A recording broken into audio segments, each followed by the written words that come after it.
بلشت شتي برد.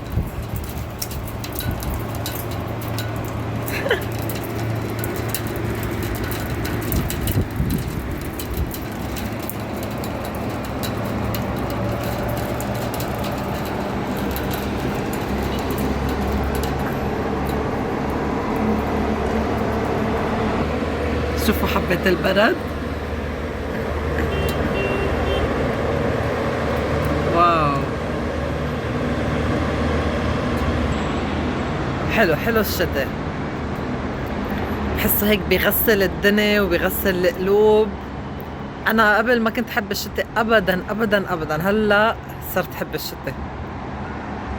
خبروني انتم بتفضلوا فصل الصيف او الشتاء؟ انا بعدني بفضل الصيف، بس بطلت ازعل بس يجي الشتاء. كنت قبل ازعل كتير بس يجي الشتاء.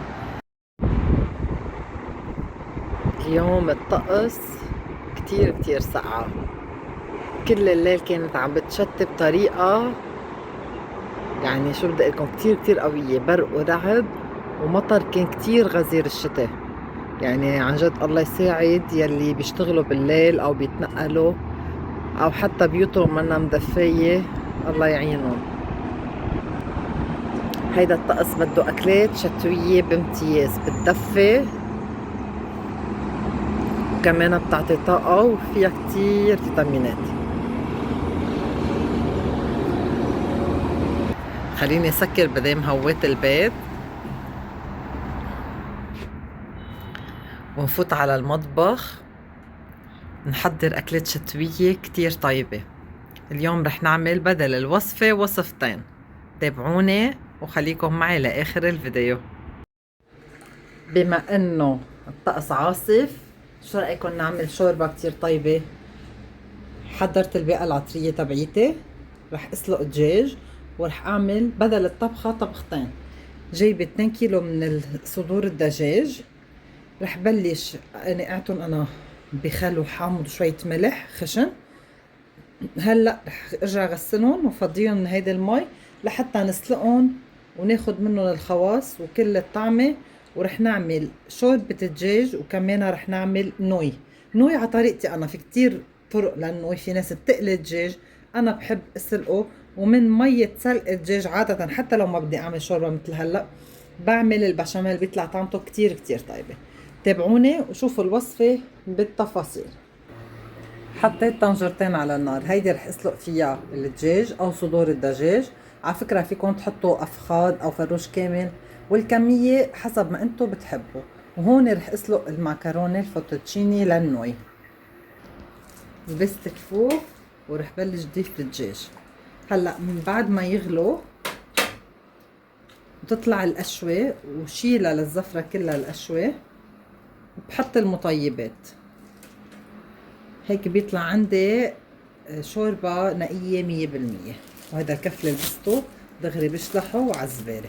شفتوا ليش الكفوف منن كتير نضاف؟ ما تنغشوا بالعالم يلي بتلبس كفوف وبتضلها بنفس الكف بتطبخ كل الطبخات، ان كان مالح او حلو او شو ما بدكن. بدقوا بكتير اشياء. نحنا بنحمي ايدينا من هيك اشياء من الزفرة، بس ما بنحمي الاكل من ايدينا لانه ايدينا نضاف مغسلينه 100,000 مرة. هيدي الباقة العطرية هلا بعد شوي رح احطها فيها عود قرفة، بهار اسود حب، كبش قرنفل، بهار حلو كمان حب، ورق غار. شايفين لونهم الاخضر؟ مع انه رح يخلصوا. هولي انا بيبسهم، بجيب الغار فريش من عرق شجرة، وانا بيبسهم بالفي، بنشفهم بالفي. جزرة قصيتها 3 قطع، وكمان بصلة. هيدي اسمها الباقة العطرية. ليكو الدجاج رح يغلي، ومي طبعا اللي بدي اسلق فيها المعكرونه تبع النوي كمان بلشت بدها تغلي. هيدا النوع المعكرونه اللي انا بستعمله. رح استعمل يمكن كيسين، ما بعرف اذا بيروحوا بالطنجره كلهم سوا. اول شي رح ملح بملح خشن، ومن بعدها رح زيد المعكرونه.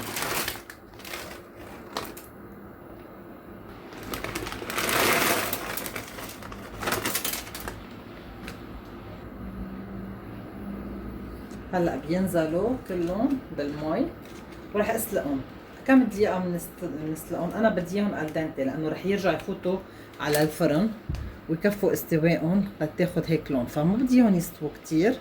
بتطلع على الكيس، كل كيس له مدة استواء معينة لكل ماركة وكل نوع وكل قياس وكل شي. فأنا هيدي مكتوب عليها 6 دقايق، فأنا بس تغلي هلأ ترجع يعني شي دقيقة، رح انطر عليها 6 دقايق وبتكون صارت جاهزة. بصفيها وبتخلص من المي لأنه أنا ما بدي النشا تبعها أبدا. كل اللي رح استعمله هي مية الدجاج. بلشت الدجاج يطلع زفرته، رح شيلها كلها واتخلص منه. بدي اسألكم سؤال او اتساير معكم بموضوع. عرفتوا انه الهرم الغذائي اللي ربينا عليه تغير، او بالاحرى انقلب من فوق لتحت؟ يعني كان بكعب الهرم من تحت، والاساس تبع الاكل تبعنا هي الكربوهيدرات، يعني كل شيء خبز، رز، معكرونه، نشويات، بطاطا. هلا الجايد لاين الجديده حطتهم براس الهرم من فوق، يعني اقل شيء فينا ناكل منه هو المسموح ان ناكله. وحطت شو حطوا بكعب الهرم يلي هو اساس اكلنا لازم يكون البروتين يلي مصدره اللحمه والدجاج والبيض ومشتقاتهم. كل الاكل فيه بروتين. السمنه والزبده الحيواني اكيد وزيت الزيتون هن بكعب الهرم من تحت، يعني لازم يكون اساس اكلنا منه. وكمان اكيد كل الخضروات واشياء مثل الافوكادو هون الصحيه وهيك قصص. واللحوم المصنعه كل شيء بروسيس فود بسموه او المعدله وراثيا، حتى العصاير كلها انشالت من قلب الهرم. وحتى السكر مسموح بس معلقتين صغار لكل شخص بالغ، وكل شيء اولاد كل شيء بينعد صغار ممنوع السكر نهائيا. تخيلوا حتى العصير الفريش يعني مش المصنع او المعلب اللي نحن بنعمله بالبيت، هيدا انشال من الهرم الغذائي كليا. قالوا البلدان المتقدمه مثل امريكا، كندا، يلي هن صراحه بيعملوا هيدي الدراسات والابحاث، شافوا انه بكلفه علاج السمنه، لانه هلا السمنه بالدراسات الجديده والعلم الجديد بينعد مرض، ما بينعد انه تشوه تجميلي او شيء، يعد مرض مزمن حتى مثله مثل السكري. علاج السمنه بكلف اكثر من ارباحهم من الشركات يلي بتصنع المأكولات المصنعه والعصاير وكل شيء مضر بجسم الانسان. تخيلوا كانوا قبل يعني يشتغلوا لصالح ارباح الشركات، بس الحمد لله هلا صاروا بيفكروا بصحة الانسان، يمكن كرمال المصاري، يمكن ما بعرف. بس سبحان الله كل شيء كانوا اهلنا ياكلوه من زمان هو الصحي. يعني كنت انا اروح عند اخصائية تغذية قبل ما اتجوز بشوي، اسمها مونيك باسيلا زعرور، كتير لبنانية بيعرفوها.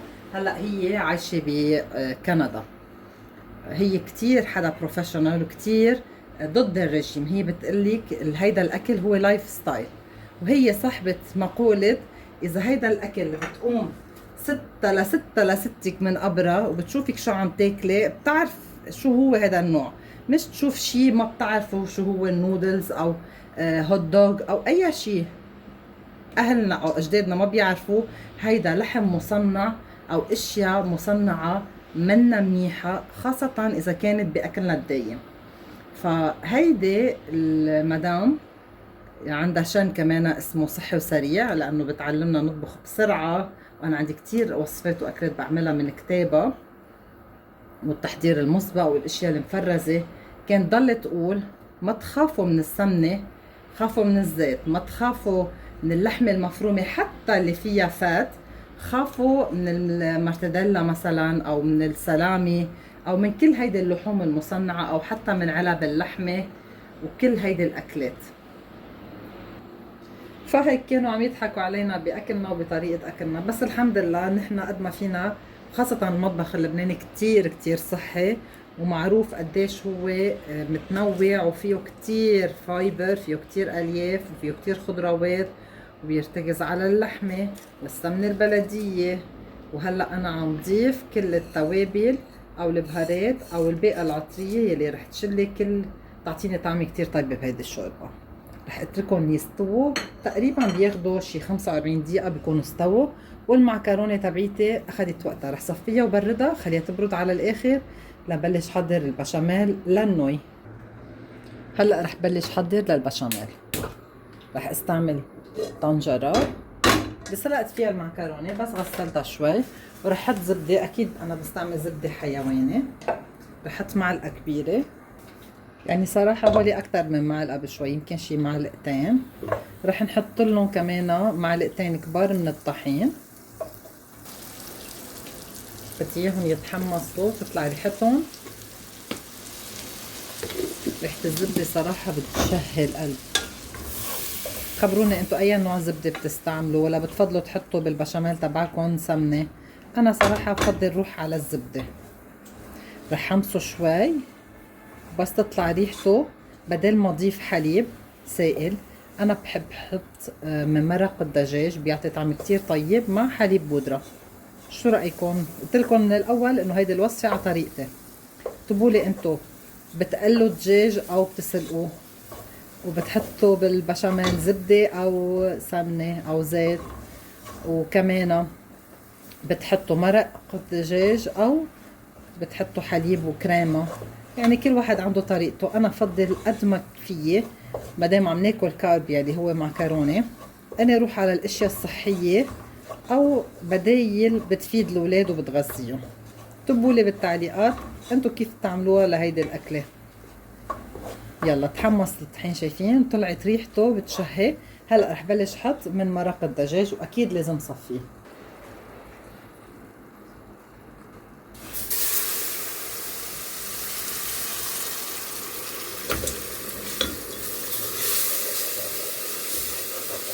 هلا دغري بتشربهم، ورح ارجع اضيف شوي شوي. شايفين كيف صارت مثل عجينه؟ بضيفهم شوي شوي طالما الشوربه تبعيتي او مرق الدجاج تبعي سخن، ما رح يكتل.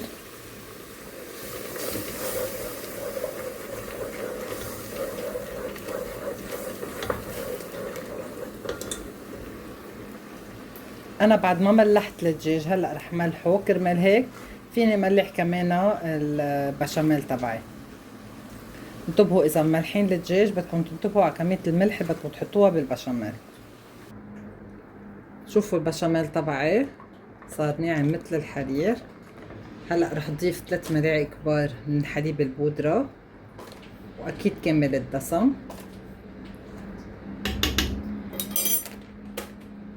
هلا رح صار فيني فصص الدجاج وطبق المعكرونة كلها. بدي بس ملح مثل ما قلت لكم. البشاميل تبعي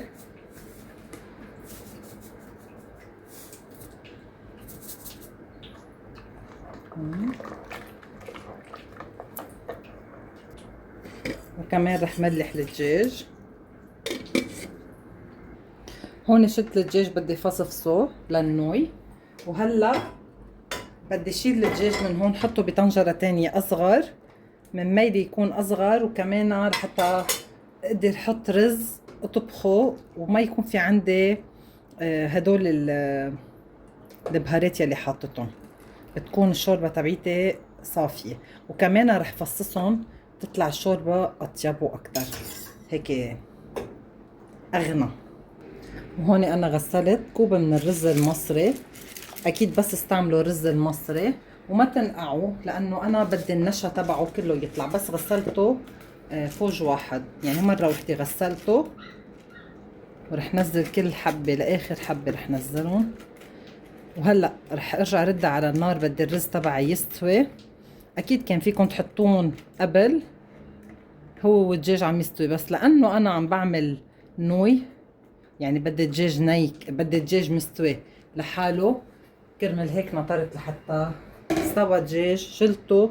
وهلا عم بعمل الرز، رح حطه على نار وسط. بهذا الوقت بفصفص الدجاج للنوي وللشوربه. فصفصت الدجاج وحطيتهم مع الرز وخليتهم يرجعوا ياخدوا غلوة. الرز ما بده كتير وقت ليستوي، شي 10 دقايق ربع ساعة أكتر شوي، شي 25 دقيقة يعني بيكون نهنه واستوى. جوزي بحبه منهنه على الآخر، يعني ما فيه حيل أبدا، فرح حطه على نار نايصة على لورا.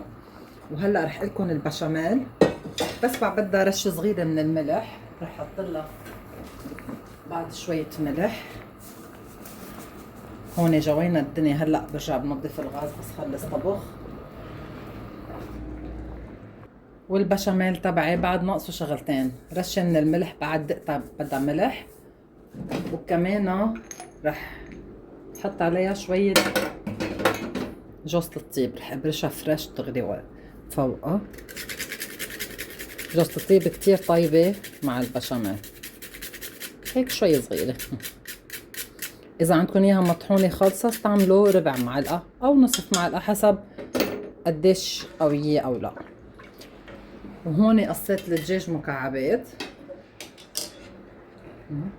رح حطهم كلهم سوا فوقهم، هيك بيشربوا كلهم من طعمة البشاميل.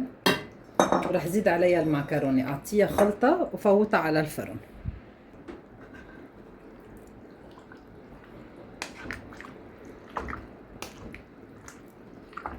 ضويت الفرن لحتى يحمى، فوت الصينية النوي على الفرن محمى مسبقا.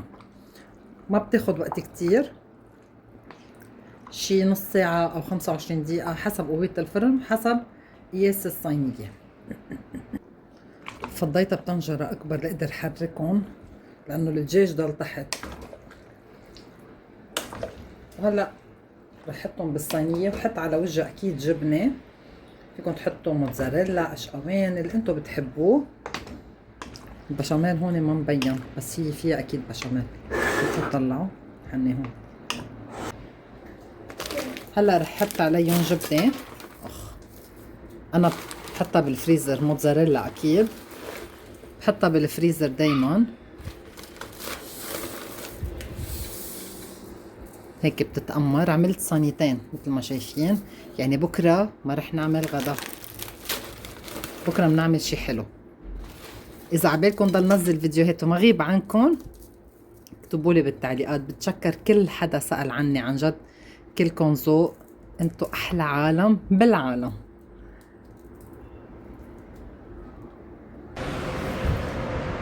شوفوا السما كيف هي ملبدة بالغيوم.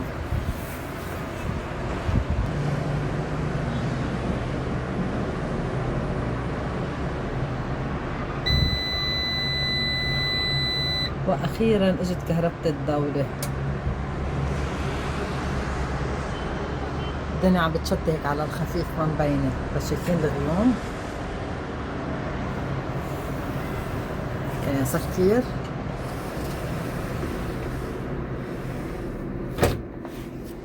نرجع على المطبخ ناكل، خلص الاكل سخن. وهيدي النوي خلصت، ليكو كيف محمرة ومقمرة. كمية الجبنة على ذوقكم. وهيدي الشوربة. هلا رح نطلع برا وناكل، بس خليني اسكب قدامكم شوي. صراحة هيدا الطقس بده شوربة. كمية الدجاج وكمية الرز كله على حسب ذوقكم انتو. جوزي بحب يحط عليها حامض، انا ما كتير صراحة بحبها هيك بنكهتها هي. شوفوا الجمال، كتير كتير طيبة، مغذية، بتدفي، وطعمتها رائع ولا غلطة. رح اسكب كمان شقفة نوي. معكرونة هلأ طلعت من الفرن، ما بعرف اذا يعني كيف رح تطلع، رح تفرط ولا لا. نزيح هيدا شوي.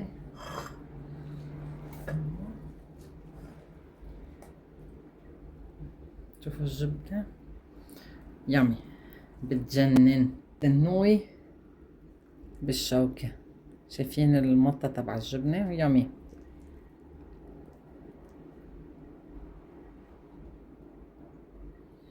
كتير كتير طيبة، سخنة موحوحة مثل ما بيقول المصاروة. رائعة. الدجاج تبعها ولا اطيب. هلا رح اطلع طلع الاكل، نقعد ناكل انا وعائلتي ونتدفى. الفيديو تبعي خلص، بتمنى كتير يكون عجبكم. ما تنسوا تكتبوا لي رأيكم بالتعليقات، وأنا بشوفكم بفيديو جديد. باي.